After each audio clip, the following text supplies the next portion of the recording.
Actually, you said thank you for being here, but it's a huge pleasure for me being here, especially because you told me that I could talk about pretty much whatever I wanted. So I jumped at the chance to talk about one of my little geeky obsessions. That's something that's a little bit at the intersection of programming and genetic algorithms, evolutionary genetics, and art. And I'm totally not an expert at any of these, except for programming, arguably.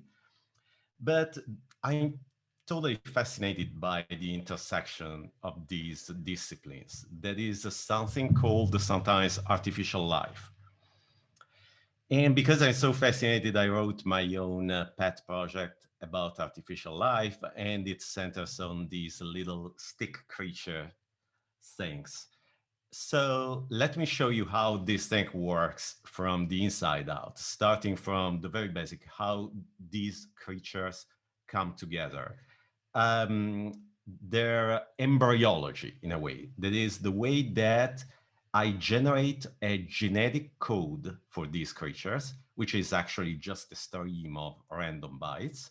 And then I have an algorithm to turn that genetic code, that genotype, into a phenotype, a body for the creatures. So, very shortly, I just generate a stream of bytes randomly. The algorithm chunks them into um, snippets of 14 bytes each, and I call these chromosomes just because I can, I guess. And the basic idea is that each of these chromosomes describes one segment in the body of the creature. So each of these numbers describes one aspect of these segments. For example, this byte here, the third byte of each chromosome, tells us how long the segment is. So it can be longer or shorter. Then this byte tells us, this gene, if you wish, tells us how thick the segment is. And then there are three genes for the color of the segment and one for the angle of the segment, how it's oriented relative to the previous segment. And arguably the most important gene is the first one. And these numbers are essentially encoding a very minimal programming language for assembling the segments into a body. Don't think of anything complicated. It's really minimal, a handful of instructions. So each range of numbers in a byte is one of these instructions. For example, these instructions here result in this body being assembled, okay? So mirror means the next segment should be duplicated with opposite angles. Continue means add more segments to this part of the body. Stop means stop creating this part of the body, go back to the previous segment, and so on and so forth. And then I add a few cosmetic touches, like two little eyes and a mouse-like thing, and a microscope-like viewport to give it, yeah, just, again, it's a pet project, so I did it just because it's fun, and I like these little folks. So that's how or rather not I, but my algorithm generates body from a sequence of numbers. And I should actually, I guess, show you a concrete example. So I prepared a little script here. It's actually demo one. Yeah, demo one. And it's in Java, so you know it's not going to start straight away. It takes a while. But when it does, there we are. It's generating bodies. Let me move it to this screen. So this body in particular is not super complex. It's just a single segment. It probably has a stop instruction right in the head in the first segment. But if I move through the bodies, well, this one is even simpler actually, but we are bound to find bodies that are more complicated like these. Wow, this one has a lot of mirroring going on. and some are just weird, other are super simple or very twisty like this one. Some are even a little bit beautiful, dare I say. I like watching these little things. So now we have bodies. And one thing I should tell you about these bodies is when I wrote this algorithm, I tried to stay true to a principle that's called an idea, rather, that's called the phenotypic variation. And the idea of phenotypic variation is that these bodies are generated from a random sequence of bytes, right? It's deterministic. Given those bytes, you're always getting the same body. But the core idea is that if you have similar sequences of bytes, then you should get a body that is generally roughly similar. So just to be clear and come up with a concrete example, you see these three creatures. The first two are different. They have different body plans, but you can probably recognize that the second one was generated starting from the same genetic code of the first one, just by changing a few numbers randomly, which results in a different body plan, while the third creature is pretty radically different. And in fact, this is a completely different sequence of bytes that I used here. So I have bodies. Now let's make them move. How can these bodies move? And here I took a hint from a guy who's named Jeffrey Ventrella. He's a researcher and artist in the field of artificial life mostly. Actually, that's not true. I didn't just take a hint, I just copied his stuff. I lifted his idea. And the idea is in the head of the creature, there is like this little function generator that generates a sinusoid function like this. And then this signal, this function that changes in time is communicated through the whole body because each segment has its own nerve arranged in a graph, right? A nervous system of sorts. But crucially, each nerve also adds a little delay to this function. So the basic effect is that this function kind of moves through the body of the creature with delays. And each segment in the body reacts to the value in this sinusoid by moving around, changing its orientation depending on the value of this sinusoid. So we basically have this propagation of this function that creates this undulating movement. You will see it running in a moment. I just want to say one thing before I give you a demo. These these delays, these parameters, and also all the parameters in this sinusoid, its amplitude, how large this is, its frequency, how large the horizontal thing is, how frequent it is. Things like it's a skewing, because it's not necessarily this regular, it's actually a skewed sinusoid, so it might be faster in rising than in falling. All of these parameters are determined by the genes of the creature.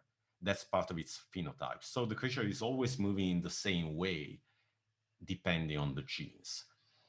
And let me show you concretely how this works. This is the same creature we had before, and now it should be moving. Here it comes. There it is. So it's oscillating like that. It's cute. Actually, I need to stress that it's not just oscillating. There is actually a little physics engine in the system that is calculating the forces generated by this movement. So by moving like that, the creature is actually generating a rotational force and a translational force for itself. And the system calculates those. And the creature ends up swimming, hopefully, Now, if you look close, I hope this is visible, but there are little speckles in this dish. And I put these speckles in because they are a visual reference to how the creature is swimming, because the viewport is always staying centered on the creature. So by looking at these, we can see that actually it's not moving much at all. It's a pretty ineffective swimmer. Actually, it's moving, it's slightly drifting in this direction, it seems, backwards and up. But okay, this is just the behavior of this phenotype, and it's completely encoded by the genes. Actually, there is one thing that is not decided by the genes in this system. This creature, besides its genetic information, also has an input, a real-time input that is a direction. And the direction, you can see the direction because the mouse is pointing towards that direction. And the idea is that I will use the direction later to signal the position of food, because I want to make the creature able to self-sustain, to reach food. So right now the food might be around here. If I move the food here, I just did it, you can see that the creature changes its movement, the way it moves.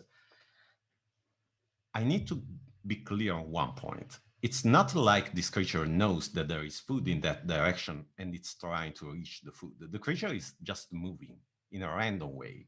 In fact, most likely it's moving away from the food right now. And when the food moves around, the creature changes the way it moves. But again, that doesn't mean that it's pointing towards the food. It might be pointing in another direction entirely. That's all random stuff. This is important for what follows, okay? So what follows is actually what happens if we take a bunch of these creatures, we put them together, we generate these creatures randomly, essentially, okay? And we put them all together in the same dish, and we put food on that dish. And the creatures will eventually die. They have energy that they can consume just by getting old or by moving around. For example, if their body is very large, they will consume more energy. And they will die eventually unless they can reach food and sustain themselves. And when they reach that food, they have a chance to make a copy of themselves and reproduce. Okay? So let me show you the core system and what it looks like. You will see that I added a few unnecessary things, again, just for fun. This is not what I meant to show you. I apologize. I meant to show you this. Sorry. So you will see that just to make the system more fun to look at, in the very beginning, I don't create the creatures directly. I create little eggs. And these eggs, there we are. There we are. Little eggs on this dish. You can zoom in or out. And each egg contains a genetic code. And these eggs will hatch in a few seconds. There we are. And little creatures emerge from the eggs, and they're very small in the beginning. They quickly grow up to adult form. All of this is completely unnecessary window dressing. And there is also food on the dish in the form of these tiny pellets. And the system communicates the position of the food to the creatures. And you can see that the creatures twitch around. Again, they are not twitching with purpose. They're not going towards the food. They're just moving. But for example, while this creature is barely moving, this one is slowly drifting, maybe not in the right direction, but getting a little bit closer to the food. It probably won't reach it, but it will probably die before it reaches it. It's also quite large, so quite energy expensive. But if it does, it gets a chance to make a copy of itself, to lay an egg. There is one last ingredient in this recipe, and it's this. Sorry, let me go in demo mode that goes from one creature to the other, so you have something to look at as a blazer. There is one last ingredient. I told you that the creatures make copies of themselves by just copying their genome and putting it in a new egg. But on the other hand, these copies contain mistakes. When the creatures duplicate themselves, some of these genes might be slightly different from the parent. So the children might be different from the parent. They will be similar to the parent because of the principle I mentioned before, that similar genotypes generates similar phenotypes. So just to recap, the ingredients we have are phenotypic variation, similar, the phenotype and the genotype sync that I just described, and selection, the notion that the creatures might be a little bit better or a little bit worse or much better or worse at reaching food and surviving. And when they do generate spawn an egg, that egg might contain genetic code that makes them a little bit better or a little bit worse, and that's mutation. So, to recap, we have a system where each creature might be more or less fit for purpose, just randomly, or eating food, and it generates copies of itself with a mutation, and due to phenotypic variation, those copies are probably very similar to the parent, but they might be a little bit better or worse, okay? And these are the ingredients. And finally, sorry for bearing the lead, but I really wanted to give you all the ingredients before I came to the recipe. And this is the recipe for evolution, those three ingredients put together. So just to show you concretely evolution at work. Now, if I go here and I look at the dish, we'll see that a few of these creatures have died and a few have reproduced. These two seem to be relatives, arguably, even if one of them doesn't seem to be very effective. Maybe they are each other's kid. I'm not sure, but it takes time, of course, to do this and to see a result. So I made another experiment. I picked this creature that I started from, and instead of generating random strains of DNA, I cloned this creature. I generated a bunch of these. I just copied the DNA as is, and I put them on a dish. And then I let the cycle run for the equivalent of a few months of real time, which were not a few months because I ran it without graphics and with all the optimizations I could think of. So it was more like 1 or 2 days. I let it run, say, overnight.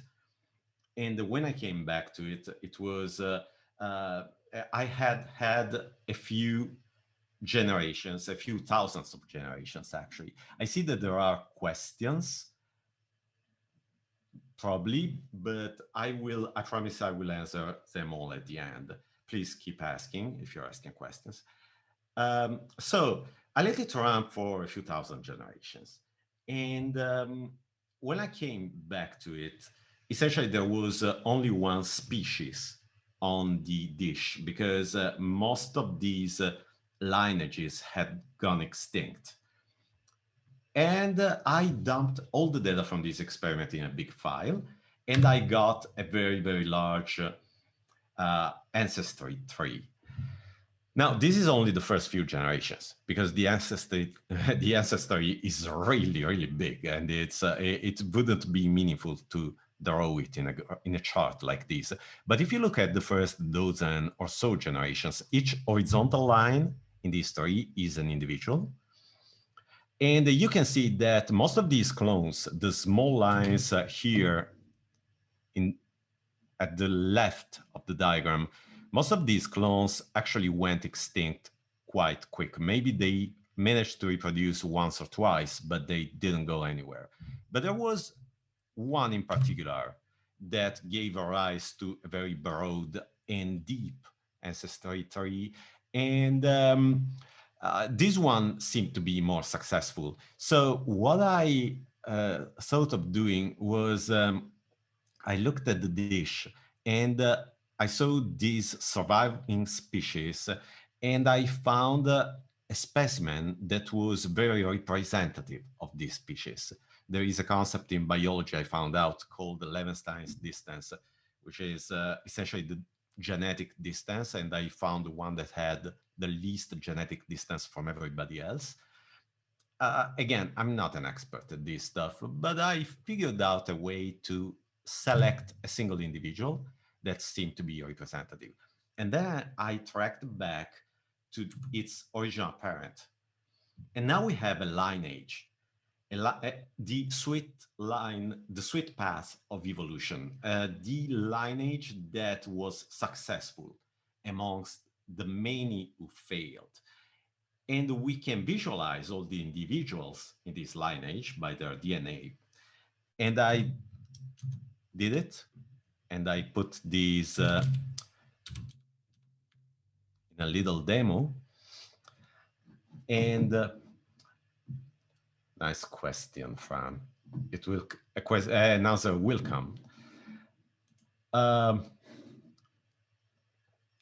And here we have the very first generation. And if I move to the second generation, we see immediately why this particular individual got lucky, because the first mutation it got was an advantageous mutation, a pretty radical one, a different body plan, probably a change in the first, certainly a change in the first byte of some chromosome.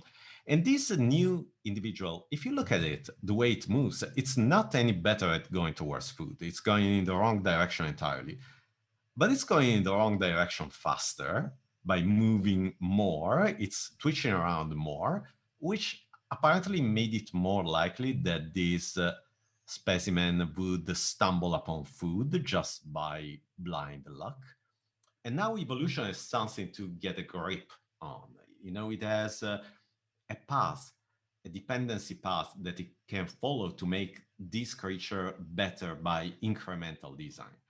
For example, if I keep moving forward, you will see that the head of the creature that serves no purpose and is, I'm moving forward in generations, okay?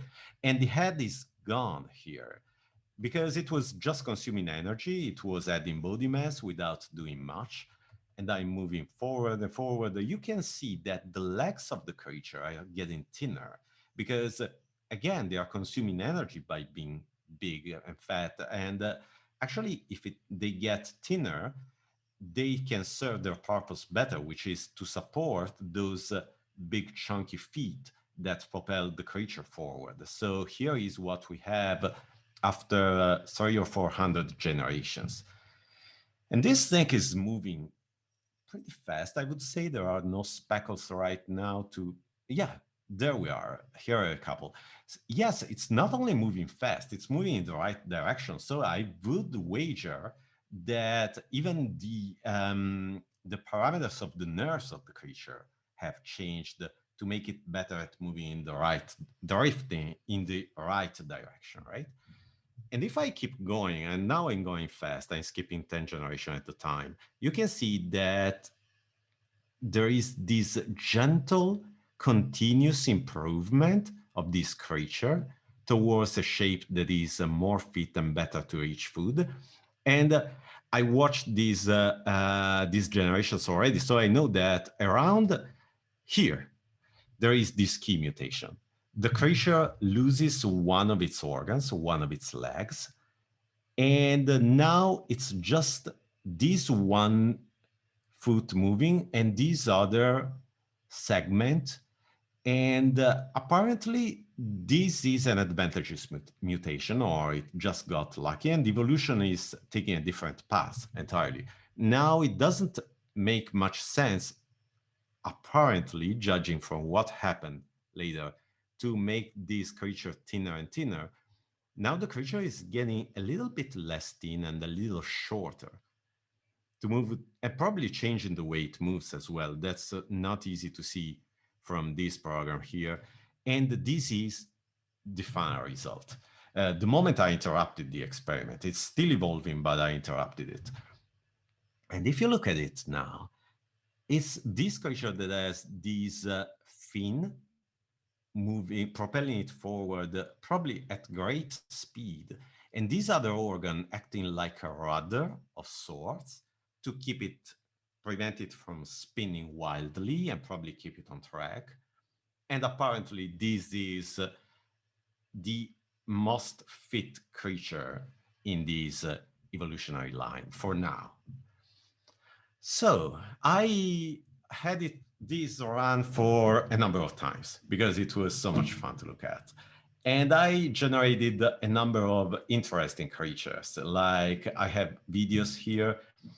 There are these little sperm-like creatures that are not very fast at all, but they turn out to be quite good at turning around. So when food moves around, somebody steals their food, they can quickly turn around. I got very elegant creatures like these two folks that look at the way they move in slow motion. It's quite impressive the way they wrap in their arms and then just open them to propel themselves forward. And you know, this body is complex in the sense that if you change any part of the body, any part of its behavior, it gets out of sync, for example, in the way it opens and closes its arms, this body won't work anymore to propel the creature forward. So, all interesting stuff. I have to confess that I kind of stopped this experiment and almost abandoned this project, mostly because apparently my environment isn't complex enough. It's a bit simplistic. So there is, it seems that there is a good solution, a best solution for this problem of reaching food in this environment with this physics simulation. And evolution finds that solution every time. If I let it run for a long time, I always end up generating something like this. These huge, gigantic creatures with very, very long legs that are super thin to spare energy, except for those large, chunky feet at the end that propel the creature forward at maximum speed towards the food. And if the food moves around, you will see it in this video in a moment, the creature starts kind of walking sideways. There it is, it's happening. I was expecting them to learn how to turn, but apparently evolution finds it easier to generate this behavior than turning behavior. So that's pretty much the end of the line. If I want to have creatures that are more interesting than these, I would have to make the simulation more interesting and more complex. But I had a lot of fun along the way. And I also got,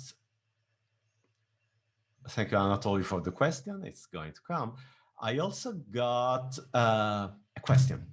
And this is the question I would leave you with, because it's interesting. It got me thinking. The question is, are these things alive? Which does admittedly sound like a silly question. You might think I'm wacky just for asking it. Of course, they are not alive, right? They are computer code.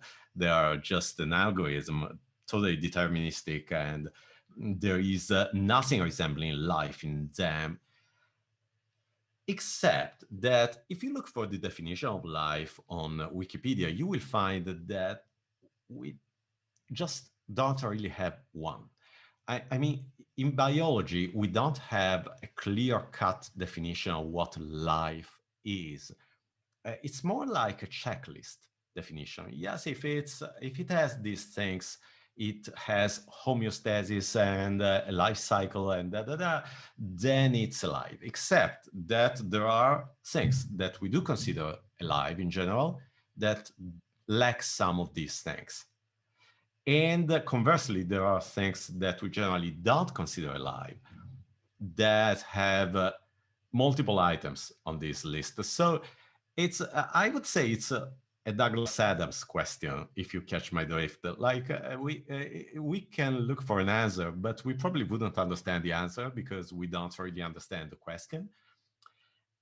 And just to be clear, I don't want to go all philosophical on you at this late in the day, but um, it did get me thinking about, in particular, one sentence from one of my favorite scientists.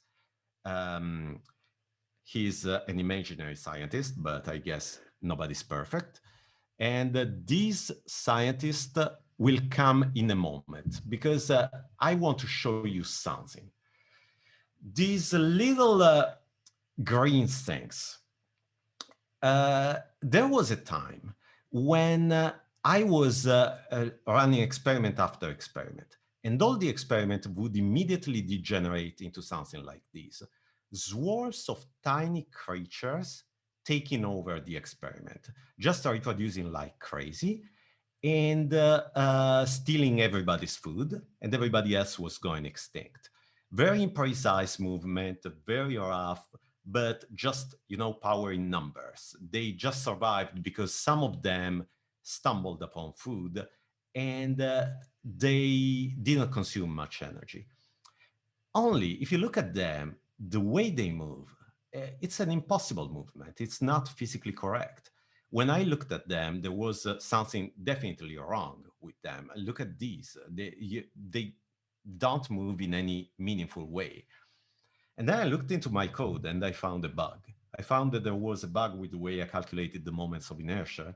So these things actually were exploiting this bug to generate an impossible movement and taking over and surviving based on my bugs. Because, I mean, one thing about life is that it wants to survive, right? It wants to exploit the environment and find a niche. And the environment of these creatures is made of code, right? So they will exploit my bugs. And I'm not bragging. There is no shortage of bugs in my code. My physics simulation is absolutely terrible. And this happened again and again. Creatures were becoming huge because I was miscalculating the energy expenditure.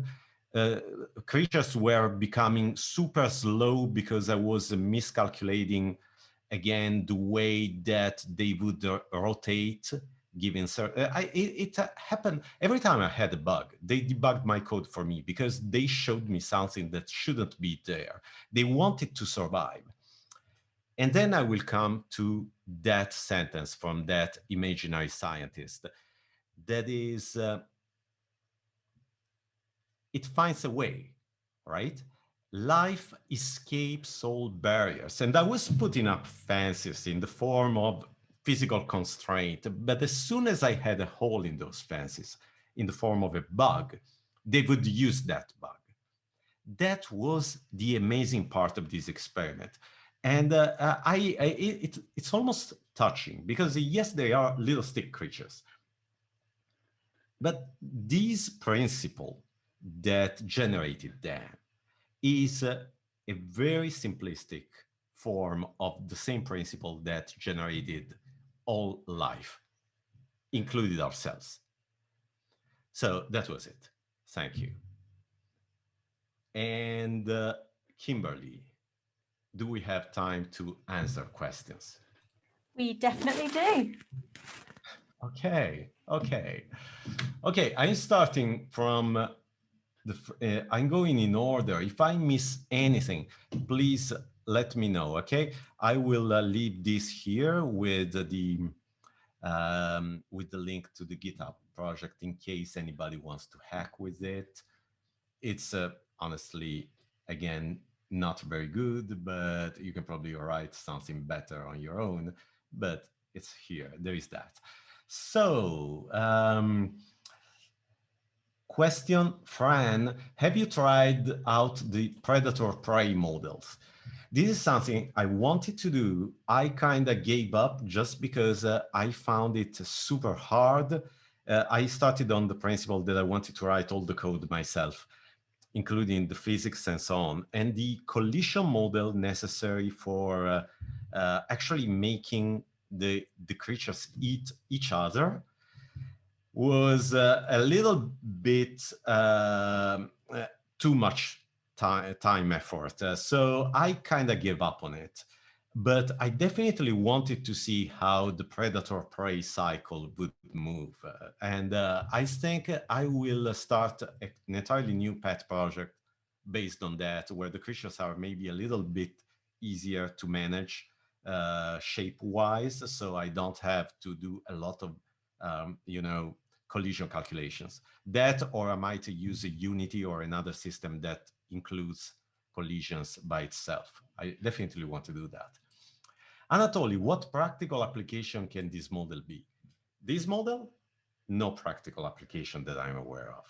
It's just a toy, something to play with. But some of the principles in this model can be found in other fields, like the fields of genetic algorithms. So in that case, instead of evolving stick creatures, you evolve essentially algorithms and you pit them against each other. And that field is under very active study, has been for a long time, and it does have practical applications. I remember that once I saw, it was actually a long time ago, but there was an antenna designed by NASA that didn't look like anything meaningful because it was generated by this evolutionary process. So it didn't look designed by an engineer because it wasn't. It was evolved, so it had this weird organic shape, and apparently it did beat other designed antennae. So right now, at the moment, all these fields are overshadowed by machine learning, and everything around machine learning, that the deep learning in particular, that is reaping huge successes, but they are interesting fields in their own right. And then, Anatoly again, a few general questions. Why do you think the programming language Python has become so popular for machine learning? It's well, here we are getting into we're getting off topic and we're getting into a separate field, and we could I could talk about this for hours. You don't want to trigger that rant, but I think it's a number of reasons, mostly that Python is so approachable to non-developers, but at the same time, it's powerful for professional developers. So essentially, it has a very clean path from let's just hack something that works. I'm not a programmer, but I can understand it, and towards proper complex applications. And because most data scientists dabble with programming, but they're not professional programmers, Python is a very approachable language in that sense, and powerful. And it has great libraries, so there is some path dependency at work. I would like to use Ruby for machine learning. I love both languages, but matter of fact, Ruby doesn't have a fraction of the libraries that Python has. Again, about the book Programming Machine Learning, the goal of the book is to remove the barrier between a good programmer and the topic of machine learning. Any further creative plans? Not right now, Anatoly. I wanted to remove that barrier because I scratched my own itch, because I was fascinated by machine learning, but I always found it hard to approach it because I was not in the target. So as soon as I started studying, I essentially slammed against a brick wall of formula. I'm not very much a math person. I mean, I like math, but it's not my favorite first choice native language.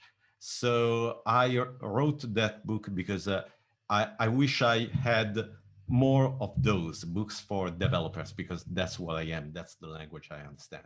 Next step, I wouldn't know right now, but thank you. I'm flattered that you are asking me questions about my book, man. Um, See, yes, behold the antenna. Thank you, Fran. Awesome. Yes, that's the antenna. Yeah, yeah. I open. Sorry, I will move it to the other screen in case people want to see it. There we are. Look at these. Okay. And what else? What future do you see in the development of machine learning? Uh, I honestly, I think, I don't know. I mean, well, I can answer these even if I'm wrong, because I'm comforted by the knowledge that 5 years from now, nobody will remember about my predictions. And I would imagine that we get more and more deep learning stuff and more and more amazing things like language models that generate believable text that reads like it was written by humans and so on and so forth. But I expect that line to sooner or later run dry somehow, because I mean, it can, there is a lot that you can do by, you know, just doing essentially glorified pattern recognition. I would say that more of our intelligence is pattern recognition than we ourselves are willing to admit. But that's what it is in the end. It's pattern recognition. So I don't know whether there will be some radical new stream of discovery that can lead us towards something that it works more like our general purpose intelligence. Yeah, I know, not the most accurate answer or detailed, but honestly, anything past that is just wild speculation, better left for a discussion in front of a beer than this session. Any experience with Erlang for machine learning? No, very little experience with Erlang in general. I wish I had more.